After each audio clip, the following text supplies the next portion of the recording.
محترم حجاج کرام، اللہ تعالیٰ آپ کو استقامت عطا فرمائے اور آپ مناسک بخوبی سر انجام دیں اور اپنے پروردگار کی بارگاہ میں حاضری کے شرف سے پورا فائدہ حاصل کریں اور اللہ تعالیٰ آپ کو اپنی شایان شان اس کا اجر بھی عطا فرمائے۔ آج 9 ذی الحجہ ہے، حج کا دوسرا دن ہے۔ آپ مناب سے 9 ذی الحجہ کو ظہر سے پہلے پہنچ گئے۔ دیکھیں اگر موقع ملتا ہے تو غسل بھی کر سکتے ہیں آپ۔ غسل کا موقع اگر نہیں بنتا تو آپ تازہ وضو کر لیجئے، پانی پی لیجئے۔ اگر دودھ مل جائے تو آپ صلی اللہ علیہ وسلم نے دودھ پیا ہے، سنت ہے، وہ پی لیں۔ فریش ہو جائیے۔ جو ہی زوال کا وقت ختم ہوگا تو آپ کو مسجد نمرہ سے اذان کی آواز سنائی دے گی، اس کے ساتھ آپ نماز ادا کیجئے۔ آج مسجد نمرہ میں ایک اذان کے ساتھ 2 نمازیں ادا کی جائے گی، یعنی ظہرین ادا ہوگی۔ ایک اذان ہوگی اور اس کے بعد 2 نمازیں دونوں قصر ادا کی جائیں گی۔ پہلے ظہر اقامت ہوگی، اقامت کے بعد ظہر کی نماز ادا ہوگی، پھر دوسری اقامت ہوگی تو پھر نماز عصر ادا ہوگی۔ جناب رسول کریم صلی اللہ علیہ وآلہ وسلم جب تشریف لائے تو آپ نے عرفات میں قیام فرمایا۔ آپ کے لیے ایک خیمہ لگایا گیا تھا، آپ اس خیمے میں تشریف فرما ہوئے۔ پھر جب زوال کا وقت ہوا تو آپ صلی اللہ علیہ وآلہ وسلم نے حضرت بلال رضی اللہ تعالی عنہ کو ارشاد فرمایا کہ اذان دیں، تو انہوں نے اذان پڑھی۔ تو پھر اذان کے بعد پہلی اقامت سے ظہر کی قصر ادا ہوئی، پھر دوسری اقامت سے عصر کی نماز قصر ادا کی گئی۔ اس کے بعد آپ صلی اللہ علیہ وسلم عرفہ یعنی میدان عرفات میں تشریف لائے اور آپ نے وقوف کیا، یعنی وقوف عرفات کیا۔ وقوف کے وقت یہ کوشش کریں کہ آپ جبل عرفات کے قریب ہی ہوں تو یہ زیادہ افضل ہے، ورنہ جہاں جگہ ملے وہاں قیام ہو سکتا ہے، درست ہے۔ اور کوشش کریں کہ میدان عرفات سے آپ باہر نہ نکلیں۔ اگر بندہ میدان عرفات سے باہر ہو گیا تو اس کا وقوف نہیں ہوگا، حج نہیں ہوگا۔ طریقہ حج کیا ہے؟ یہ جو آپ نے وقوف کرنا ہے اس کا کیا طریقہ ہے کہ آج آپ نے ظہر اثر یعنی ظہرین ایک اذان اور 2 اقامتوں کے ساتھ ادا کرنی ہے، اور جب سورج غروب ہو جائے تو پھر آپ اس کے بعد مزدلفہ تشریف لے جائیں گے۔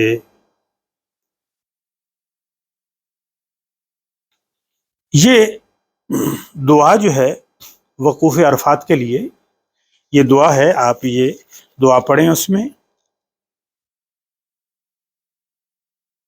وضو کرنے کے بعد، فریش ہونے کے بعد یہ دعا پڑھیں: سبحان اللہ والحمد للہ ولا الہ الا اللہ واللہ اکبر اللہ اکبر۔ یہ دعا پڑھیں اور وقوف عرفات کریں، اور عرفات میں قبلہ رو ہو کر یعنی قبلہ کی طرف رخ کر لیں اور یہ پڑھیں: لا الہ الا اللہ وحدہ لا شریک لہ لہ الملک ولہ الحمد وہو علی کل شیء قدیر۔ کوشش کریں کہ 100 مرتبہ پڑھیں۔ سورہ اخلاص، بسم اللہ الرحمن الرحیم، قل هو اللہ احد اللہ الصمد لم یلد ولم یولد ولم یکن لہ کفوا احد۔ یہ بھی پوری سورہ مبارکہ جو ہے 100 مرتبہ تلاوت کریں۔ اس کے بعد درود شریف پڑھیے: اللہم صلی علی محمد وعلی آل محمد کما صلیت علی ابراہیم وعلی آل ابراہیم انک حمید مجید وعلینا معہم۔ یہ بھی 100 مرتبہ پڑھیے۔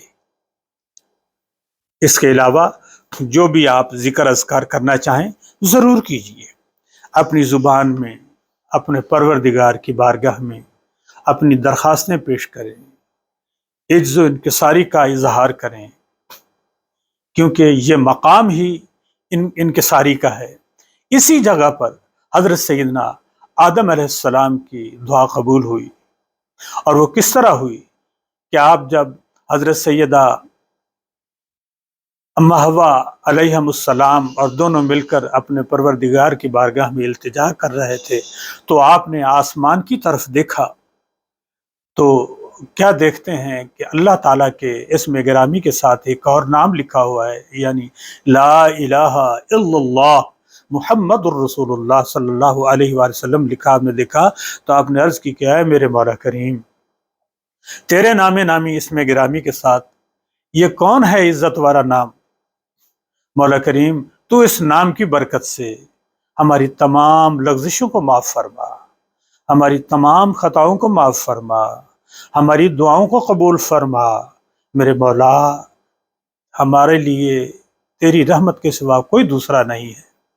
تو آپ دعا کر رہے تھے، آپ کی دعا کو درجہ قبولیت ملا، اور حضرت جبرائیل علیہ السلام تشریف لائے تو انہوں نے ارشاد فرمایا، اے آدم، اگر یہی دعا آپ جنت میں اپنے پروردگار کی بارگاہ میں یعنی نبی کریم صلی اللہ علیہ وآلہ وسلم کے نام نامی اسم گرامی کا وسیلہ کر کے آپ دعا مانگتے تو آپ کی دعائیں سارے معاملات وہی مکمل ہو جاتے، شاید آپ کو یہاں بھیجا بھی نہ جاتا۔ تو بہرحال عرض کرنے کا مقصد یہ ہے کہ یہ میدان عرفات جو ہے یہ دعاؤں کے قبول کرنے اور اللہ تعالیٰ کی نوازشات اور اس کی رحمت بے قرار کی جگہ ہے۔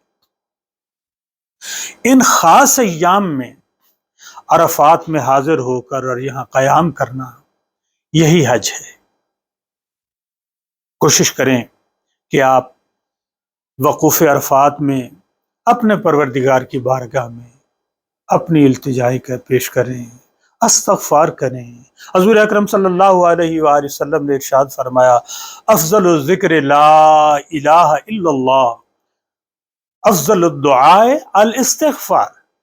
آپ صلی اللہ علیہ وسلم نے ارشاد فرمایا کہ عمل کرنے والے اعمال میں سے افضل ترین عمل یہ ہے کہ لا الہ الا اللہ کی تلاوت کرنا، پڑھنا، اس کو پڑھنے کا عمل کرنا، یعنی لا الہ الا اللہ، لا الہ الا اللہ، اس کو پڑھنا یہ افضل ترین عمل ہے۔ افضل ترین کیسے ہے کہ لا الہ الا اللہ پڑھ کر ماننا، مان کر اس کا اعتراف کرنا، اعتراف کر کے اس کے اوپر عمل کرنا، یہ دروازہ ہے ہر انسان کے لیے اللہ تعالیٰ کی بارگاہ رحمت میں حاضر ہونے کا، اس کی بخششیں حاصل کرنے کا، اس کی عنایتیں حاصل کرنے کا دروازہ ہے۔ جب یہ دروازہ کھل جاتا ہے تو اللہ تعالیٰ کی رحمتوں کے انعام و کرام اس کے اوپر بے شمار ہو جاتے ہیں اور عطائیں ہی عطائیں ہوتی ہیں۔ اور اب افضل الدعاء الاستغفار، اور دعا بہترین کیا ہے کہ اللہ اپنے پروردگار کی بارگاہ سے بخشش مانگنا، اور بہترین بخشش کیا ہے کہ یہ دعا کرنا کہ میرے مولا، میری ظاہری باطنی دانستہ جو میں نے جان بوجھ کے کیے یا جو کچھ انجانے میں جو بھی غلطیاں کوتاہیاں ہوئیں آج تک، میرے مولا وہ سب مجھے معاف فرما دے۔ جب اللہ تعالیٰ معاف فرما دیتا ہے تو انسان پاک ہو جاتا ہے، اور جب انسان پاک ہو جاتا ہے تو وہ اللہ تعالیٰ کا مقبول ترین انسان بن جاتا ہے۔ اس لیے یہ درجہ قبولیت حاصل کرنے کے لیے یہ بڑا بہترین موقع ہے۔ آپ اپنے پروردگار کی بارگاہ میں استغفار کریں، مانگیں۔ آپ جتنا زیادہ مانگیں گے اللہ تعالیٰ اتنا زیادہ خوش ہے۔ دیکھو دنیا والے کیا کرتے ہیں، کسی سے ایک دفعہ مانگ لیے یا دوسری دفعہ کو مانگ لیا تو تیسری دفعہ چڑھ جاتا ہے، وہ کہتا ہے کیا تم نے راستہ دیکھ لیا ہے کیا، ناراض ہو جاتا ہے۔ کوئی بھی ایسے ہی صورتحال ہے، لیکن اللہ تبارک و تعالیٰ جل شانہ کی بارگاہ میں جب آپ بار بار درخواست کرتے ہیں، اپنی مجبوری کا اظہار کرتے ہیں، اپنے مجبور ہونے کا اعلان کرتے ہیں اپنے رب کی بارگاہ میں، تو اللہ تعالیٰ یہ سن کر خوش ہوتا ہے کہ میرے بندے نے اپنی کمزوری ظاہر کر دی اور میری بزرگی کا اعلان کر دیا۔ اپنی محتاجی کو بیان کیا اور میرے غنی ہونے کا اعلان کیا، میرے انعامات پر اس نے یقین کیا، اعتماد کیا۔ جتنا زیادہ مانگتے جائیں گے اللہ تعالیٰ خوش ہوتا جاتا ہے اور نواز دیتا ہے۔ وہ اپنی شایان شان کے مطابق اپنی شان سے نوازتا ہے۔ انسان کی طلب کتنی بڑی ہو سکتی؟ بڑی تھوڑی۔ انسانوں کی خواہشیں بڑی تھوڑی تھوڑی ہیں اس کی رحمت کے سامنے۔ اس کی رحمت بہت وسیع ہے، کوئی تصور بھی نہیں کر سکتا، اتنی وسیع رحمت ہے۔ آج آپ نے یہاں رکنا ہے مغرب تک۔ مزدلفہ میں قیام کا وقت تو 10ویں کی صبح تک کا ہے۔ کوئی بھی حاجی اس وقت میں کسی وقت بھی کوئی بھی انسان آ جائے، یعنی مسلمان، تو اس کا حج ہو جائے گا، وقوف قبول ہو جائے گا۔ لیکن دستور یہ ہے کہ جو ہی مغرب کی اذان کا وقت ہو رہا ہوگا، سورج غروب ہو رہا ہوگا، یعنی سورج کی ٹکیا جو آسمان سے غائب جو ہی ہوئی، تو آپ نے مزدلفہ کو تشریف لے کر جانا ہے۔ مزدلفہ میں مشعر الحرام یہ ایک پہاڑی ہے، اسے جبل قزح بھی کہتے ہیں۔ آپ صلی اللہ علیہ وآلہ وسلم نے مشعر الحرام کے پاس قیام فرمایا۔